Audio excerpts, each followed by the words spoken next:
मोहतरम जनाब मुबशिर सैफी साहब, ओटावा, कनाडा, अस्सलाम वालेकुम। हम आपके ममनून हैं कि आपने हमारी वेबसाइट ahlesunnat.net पर याद फरमाया। आपके 3 सवाल मौसूल हुए, जवाब हाजिर। पहले आपने पूछा कि बराए करम ये बताइए कि नफ्स क्या है। नफ्स असल में एक ख्वाहिशात क्या एक मादा है इंसान में, जिसको नफ्स कहते हैं, जो बुराई की तरफ आदमी को रग़बत दिलाता। जैसा कि आपने आगे पूछा, क्या नफ्स को ख्वाहिश कह सकते हैं? हाँ, नफ्स ही वो चीज है कि जो आदमी में मुख्तलिफ ख्वाहिशों को पैदा करती। फरमाया आपने कि नफ्स की जो 3 इक़साम हैं, इसके बारे में कुछ बताइए। फिर आपने ये भी लिखा कि अगर कोई बच्चा पैदा होता है तो क्या नफ्स भी उसके साथ वजूद में आता है? फिर आपने पूछा कि जब किसी का इंतकाल हो जाता है तो उसकी रूह इससे जुदा हो जाती है। अब जब कब्र में इसे जजा या सजा मिलती है तो इस मुर्दे जिस्म को ये कैसे महसूस होगा, क्योंकि इसमें तो रूह नहीं होती। कई सवाल आपके हो गए।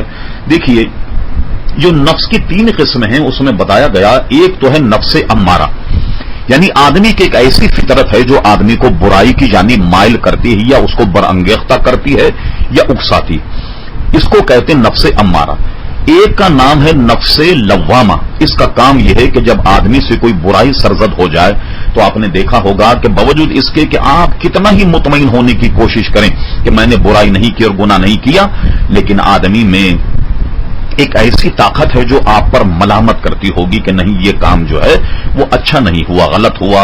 इस नफ्स को नफ्स लव्वामा कहते हैं कि जो आदमी को बुराई करने पर मलामत करता है। जब आदमी अल्लाह तबारक व तआला का खास बंदा हो जाए, जो नफ्स अम्मारा और नफ्स लव्वामा से निकलकर आखिरी स्टेज पर पहुंच जाए, तो उसका नाम है नफ्स मुतमइन्ना, यानी आदमी का नफ्स मुतमईन हो जाता है। और नफ्स मुतमइन्ना जो है ये अल्लाह तबारक व तआला के नेक लोगों को हासिल।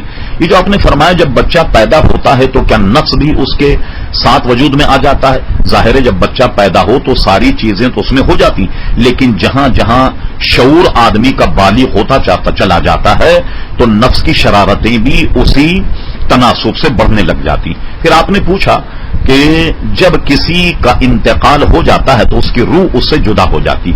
अब जब कब्र में इसे जजा या सजा मिलती है तो इस मुर्दा जिस्म को ये कैसे महसूस होगा, क्योंकि इसमें तो रूह नहीं है।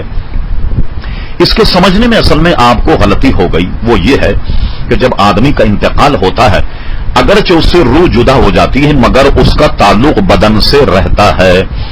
ऐसा नहीं कि उसका ताल्लुक बदन से न हो रहा। जजा और सजा तो असल में कयामत में होगी, लेकिन वो कोई गुनहगार अगर होगा तो उस पर कब्र में अजाब जरूर होगा।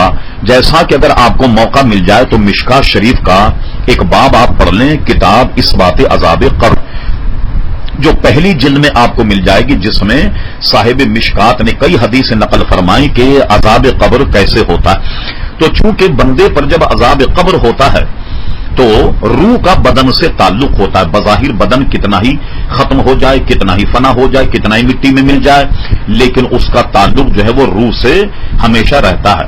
और चूंकि रूह और बदन ये दोनों असल में कसूरवार हैं जब गुनाह होता। मैं उसकी आपको मिसाल देता हूं कि रूह और जिसद दोनों गुनाहगार हैं तो सजा एक को नहीं बल्कि दोनों को मिलती। मसलन इसकी मिसाल एक ऐसी है जैसे एक अंधा था और एक लंगड़ा। अंधे और लंगड़े ने मिल करके चोरी करने का प्रोग्राम बनाया। तो क्या हुआ, लंगड़ा जो था वो अंधे की पीठ पर सवार हो गया और वो अंधे को रास्ता बताता जाता लंगड़ा, और वो जो नाबीना था वो उस रास्ते पर चलता, और दोनों ने चोरी की। अब मुझे बताइए, लंगड़ा तो चोरी नहीं कर सकता इसलिए कि उसमें पैर मौजूद नहीं, नाबीना भी चोरी नहीं कर सकता इसलिए कि उसकी बीनाई मौजूद नहीं। तो अब आपने देखा कि लंगड़ा अंधे के कंधे पर सवार हुआ और उसके बताने पर अंधा चलता रहा। ये दोनों कसूरवार ठहरे या नहीं? इसी तरीके से कसूरवार रूह भी है और जिस्म भी है, और जब अजाब होता है तो दोनों को अजियत होती